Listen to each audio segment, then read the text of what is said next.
The Lost Souls of Route 46. Chapter 1. The house by Route 46. Route 46 stretched endlessly through the dense forest of Pennsylvania, a thin strip of asphalt that seemed to cut through the silence of the wilderness. Locals knew it as the Dead Stretch, not because of frequent accidents, but because of the old, abandoned house standing eerily by the roadside, like a sinister sentinel over the world. Its wooden walls were darkened with time and mold, and its windows, like empty sockets, stared blankly at anyone who passed by. This house had a history, one of horror and tragedy. It was once a boarding school for girls, but after a tragic incident in 1958, it was shut down. Rumor had it that one night, every student and teacher vanished without a trace. The police found only blood-streaked floors and eerie symbols scrawled on the walls. No explanations were ever provided, and the house was left to rot. Chapter 2. The Wilson family. When the Wilson family decided to move to Pennsylvania due to Thomas's new job, no one expected them to settle near Route 46. Thomas, his wife Sarah, and their two children, 5-year-old Mia and 13-year-old Ethan, were an ordinary suburban family. They were lured by the low price of the house. The real estate agent had joked, "Yeah, it's a bit creepy, but you won't find a better deal anywhere." The first thing Ethan noticed about the house was the strange noises. It seemed as though the floorboards creaked on their own, even when no one was walking on them. Mia, on the other hand, friends whom she called the girls from upstairs. The parents dismissed it as harmless childhood imagination. One evening, as Sarah was cleaning the kitchen, she heard a whisper. She spun around, but no one was there. Her hands trembled slightly, but she shook it off as fatigue. Chapter 3. The first night incident. 2 weeks after moving in, Ethan woke up in the middle of the night to a draft of cold air entering his room, despite the window being firmly shut. In the corner of his room he saw a shadow, a childlike figure standing still. Shaking with fear, he screamed, but when his parents rushed in, the room was empty. The next morning, during breakfast, Mia said something that made Thomas and Sarah uneasy. "The girls upstairs are angry," she said seriously.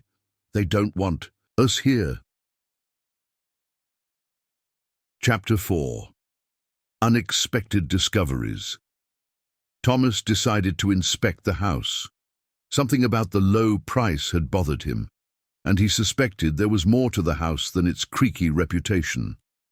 While rummaging through old papers left in the basement, he found a stack of yellowed photographs. They were pictures of children in uniforms, likely the boarding school students.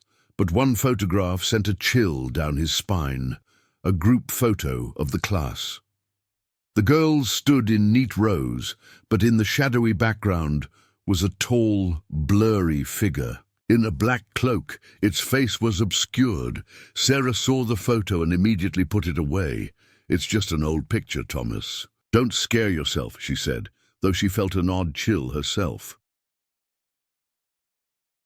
Chapter 5. A visit to the neighbor Sarah decided to learn more about the house and paid a visit to their neighbor, Mr. Grayson, an elderly man who lived deeper in the woods. When Sarah mentioned the house, Grayson frowned deeply. "You should have stayed away from that place," he muttered, his voice low as if afraid of being overheard. "That place is cursed. The school didn't close for no reason. Locals call it the Night of Screams. They say that one of the children opened a door to something else that night." Grayson reluctantly shared more. According to him, a group of girls at the school had been practicing occult rituals. They'd found an old book and conducted nightly ceremonies in secret. But one night, something went horribly wrong. Their screams could be heard for miles, and by morning they had all disappeared.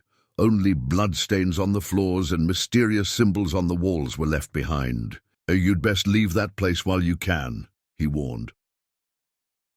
Chapter 6. Voices in the dark. That same night, Ethan woke up again. This time the shadow in his room moved. He clearly heard whispers growing louder with each second. It sounded like children's voices pleading for help. "They don't want us here," he whispered to his parents the next morning.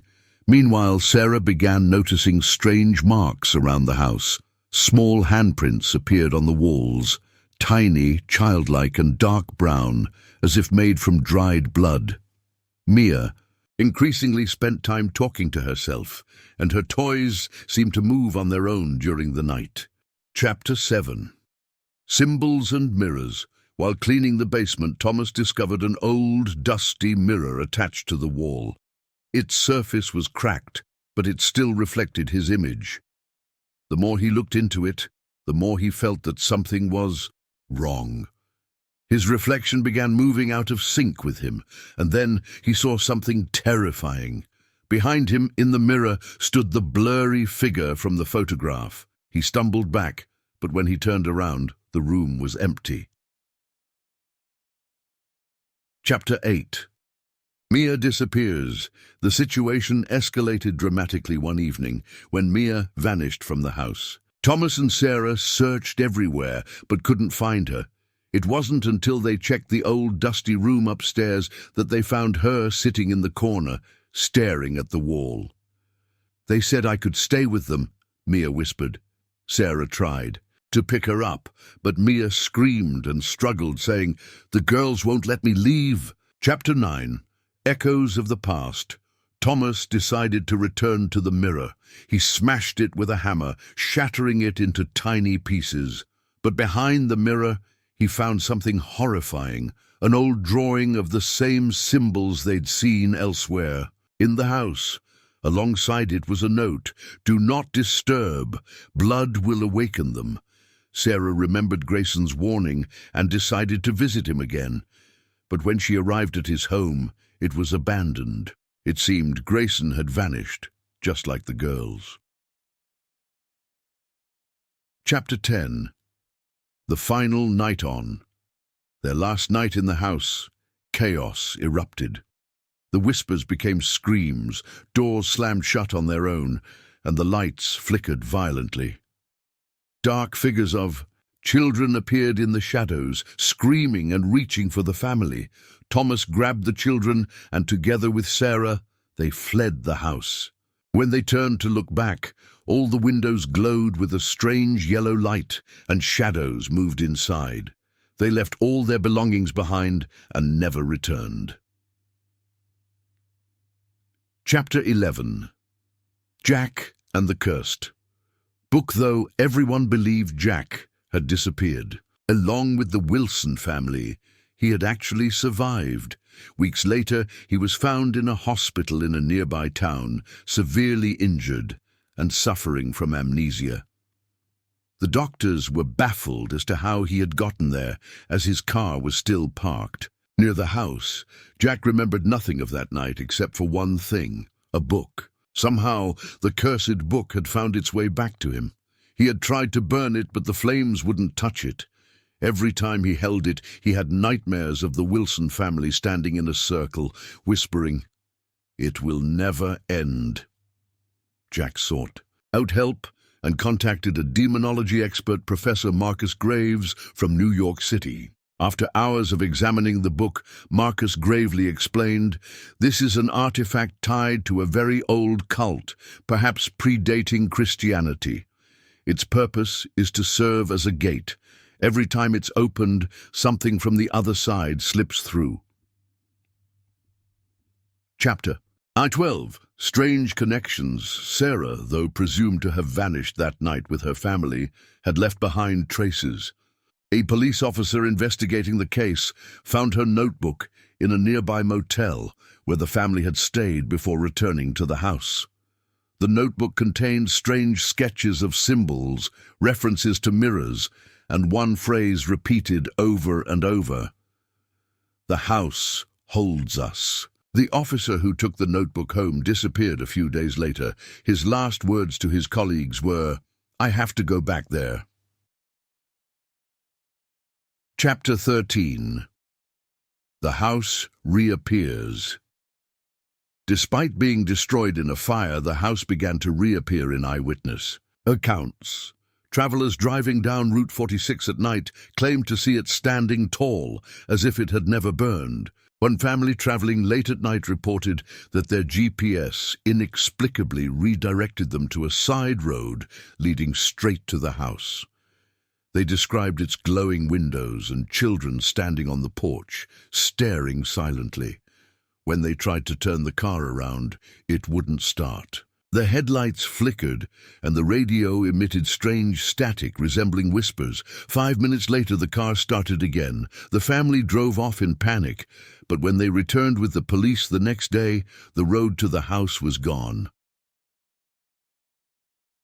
Chapter 14. The Chain of the Cursed Months. After the Wilson family's disappearance, eerie events began affecting the town. Schools reported an increase in unexplained incidents. Students saw shadows moving in empty hallways, and teachers noticed chalkboards and textbooks shifting on their own. Mrs. Hale, a schoolteacher, stayed late one evening in her office when she heard a whisper behind her. Turning around, she saw strange symbols drawn in chalk on her desk. She called the police, but no one could explain how they got there. Residents began finding small handprints like those of children on the windows of their homes. Many of them recalled the Wilson family and wondered if they had truly disappeared or if something of them remained. Chapter 15. The new cult, meanwhile, in the abandoned factory on the outskirts of town, a group of people began gathering for what they called cleansing rituals. They called themselves Keepers of the Passage. This group consisted of those who had seen the shadows or experienced strange events in the town. They believed they were the only ones who could stop whatever was spreading. They had recovered fragments of the book Jack had carried and began conducting experiments with the rituals described within. However, instead of stopping the activity, their actions seemed to amplify it. One night during a ritual, one member of the cult suddenly collapsed. His eyes turned black, and he began speaking in a guttural voice. "You will all die if you do not offer a sacrifice." The group panicked, but despite their fear, they continued their gatherings. Chapter 16. The Spread of Darkness. Detective Harry Brooks, investigating the Wilson case, noticed a disturbing trend. Many of the town's incidents involved children seeing a girl in a black dress. Determined to uncover the truth, Harry sought out Jack Reynolds, hoping the journalist knew more than he had shared before. After weeks of searching, Harry found Jack in a psychiatric hospital. Jack looked gaunt, as if he hadn't slept in weeks. "You need to understand," Jack began, his voice trembling. "This is more than just a curse. The house was just a door. What we released is now looking for a new home." "What do you mean?" Harry asked. "The town," Jack replied, staring into nothingness. "The town is its home now." Chapter 17. The final battle, Jack, along with Professor Graves and Detective Harry Brooks, decided to take action. They discovered that the only way to stop the spreading darkness was to complete the ritual that had been left unfinished decades ago. For this, they needed to find the last missing page of the book, which had been lost during the fire. They tracked the page to an elderly librarian in town who had taken it from the ruins of the house. When they found her, she was in a state of shock, muttering repeatedly, "They're coming for me." With the page in hand, the group returned to the site where the house had once stood. Though the house was no longer there physically, they could feel its presence. They began the ritual, lighting candles and reading from the book. As they chanted, the ground trembled, and shadowy figures of children appeared, their faces filled with anger. "You think you can stop us?" A voice boomed from all directions. One of the candles went out, and a cold wind knocked everyone to the ground. But Harry and Graves kept reading, even as a towering shadow with glowing yellow eyes emerged before them. Chapter 18. The final sacrifice. The ritual demanded blood. Graves, realizing what needed to be done, sacrificed himself. Plunging a ceremonial dagger into his chest, he whispered his last words. "This will end it." As his blood soaked the ground, the shadows began to dissolve one by one.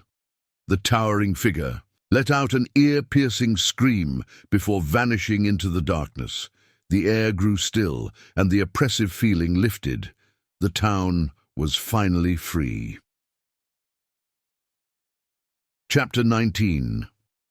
The aftermath. Years later, Route 46 was permanently closed, and the area where the house had stood was converted into a park. Life in the town gradually returned to normal, but the story of the cursed house remained in people's memories. The book, now blank and seemingly harmless, was displayed in the town's museum as an artifact of local folklore. But one day, during a school trip to the museum, a young girl stopped in front of the book. Staring at it intently, she whispered, "He'll be back." Chapter 20. The spread of symbols following the destruction of the house, the town was far from safe.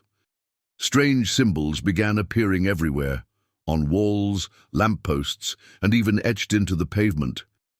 At first, people thought it was graffiti, but the symbols were identical to those found in the Wilson house and in the cursed book. No one could explain how they got there. When residents tried to clean or paint over them, the symbols reappeared within hours. Some even claimed to see them glowing faintly at night. This phenomenon made the town uneasy, as if the house had left its mark everywhere. Detective Harry Brooks took photos of the symbols and sent them to experts in linguistics and ancient scripts. Their conclusion was chilling. These were summoning symbols designed to keep a portal open between worlds. Chapter 21. The return of the shadows soon. After the symbols began appearing, people started reporting sightings of shadows in their homes. These shadows were humanoid but moved in unnatural ways, jerking and gliding across walls and ceilings. They appeared only at night, disappearing at sunrise. One family described waking up to find all their furniture moved to the center of the room, with strange symbols scratched into the floorboards. Another resident, an elderly woman, claimed a shadow had whispered her name and told her to leave town. Harry began receiving dozens of calls about these incidents, but felt powerless to stop them. The shadows weren't attacking anyone, but their presence was enough to spread fear throughout the community. Chapter 22. Jack's Sacrifice. Jack Reynolds, who had been recovering from his ordeal in the hospital, realized he couldn't escape. The curse. Nightmares plagued him every night, showing him the same scene, the house still standing, and the figure with glowing yellow eyes watching him. One night, he woke up with a clear purpose. He knew what he had to do. He returned to the site where the house had stood, armed with nothing but the cursed book. As he stood in the clearing, he opened the book and began reading aloud, reciting the words he had once feared. The air grew cold, and the shadows emerged from the ground, circling him. The figure with yellow eyes appeared, towering over him. "You cannot end this," it said, its voice shaking the ground. But Jack continued reading, even as the figure reached for him. With a final scream, the shadows consumed him, and then vanished. When the townspeople found the clearing the next morning, the cursed book lay on the ground, untouched, but Jack was gone. Chapter 23. The rise of a new cult. Despite Jack's sacrifice, the curse did not end. In fact, his death seemed to amplify the strange occurrences. A group of townspeople, calling themselves the Keepers of the Gate, began holding secret meetings, claiming they could communicate with the spirits of the house. They believed the house had been a sacred site and that the spirits needed offerings to be appeased. At first, these offerings were small: candles, food, and personal items. But as time went on, the group grew more radical. One night, a farmer found the body of a missing dog in the woods, surrounded by candles and the same summoning symbols. Rumors spread that the keepers were preparing a human sacrifice to fully reopen the portal. Chapter 24, The Missing Children. As the cult grew bolder, children began disappearing from the town. The first to vanish was a young boy named Timmy, who had been playing near the old factory. His parents searched everywhere but found no trace of him. Within weeks, 2 more children disappeared. All of them had been last seen near places where the summoning symbols had appeared. The town was on edge, and parents kept their children indoors after sunset. Harry Brooks investigated the disappearances and discovered a chilling pattern. All the missing children had recently mentioned seeing a girl in a black dress before they vanished. Chapter 25. The Final Stand. Desperate to end the curse, Harry teamed up with Professor Graves and the remnants of Jack's research. They discovered that the only way to close the portal permanently was to destroy the cursed book and its final page, which had somehow been separated. The final page was believed to be in the possession of the cult. Harry and Graves devised a plan to infiltrate one of their rituals, but it was a dangerous mission. They knew the cult would not surrender the page willingly. On the night of the ritual, Harry and Graves snuck into the abandoned factory. They found the cult gathered around a large glowing symbol on the floor, chanting in a language neither of them understood. In the center of the circle was the final page of the cursed book. Harry acted quickly, grabbing the page while Graves distracted the cult. But as soon as Harry touched it, the shadows appeared, attacking everyone in the room. The cultists screamed as they were consumed, and Harry and Graves barely escaped with their lives. Chapter 26. The Ritual of Closure. With the final page in their possession, Harry and Graves prepared to perform the ritual that would seal the portal, and forever. They returned to the clearing where the house had once stood, bringing the cursed book, the final page, and the necessary items for the ritual. As they began chanting, the ground trembled, and the shadows emerged once more. The figure, with yellow eyes, appeared, more powerful than ever. "You cannot banish me," it growled. "I am eternal." But Harry and Graves continued the ritual, even as the shadows attacked. Graves was mortally wounded, but with his last breath, he completed the final chant. The cursed book burst into flames, and the shadows screamed as they were pulled back into the ground. The figure with yellow eyes let out a final roar before vanishing into the darkness. Chapter 27. The aftermath. The town slowly returned to normal after the ritual. The symbols faded from the walls, the shadows disappeared, and the missing children were found wandering in the woods, unharmed but unable to remember what had happened to them. Route 46 was permanently closed, and the clearing where the house had stood was declared off-limits. The cursed book, now reduced to ashes, was buried in an unmarked grave far from the town. Chapter 28. A Whisper of Return Years. Later, a new family moved into the town, unaware of its dark history. One evening, their daughter, a young girl named Lily, came home from playing in the park. She told her parents about a new friend she had met, a girl in a black dress. When they asked her where this girl lived, Lily simply pointed out the window, toward the forest. "She says her house is coming back soon," Lily whispered.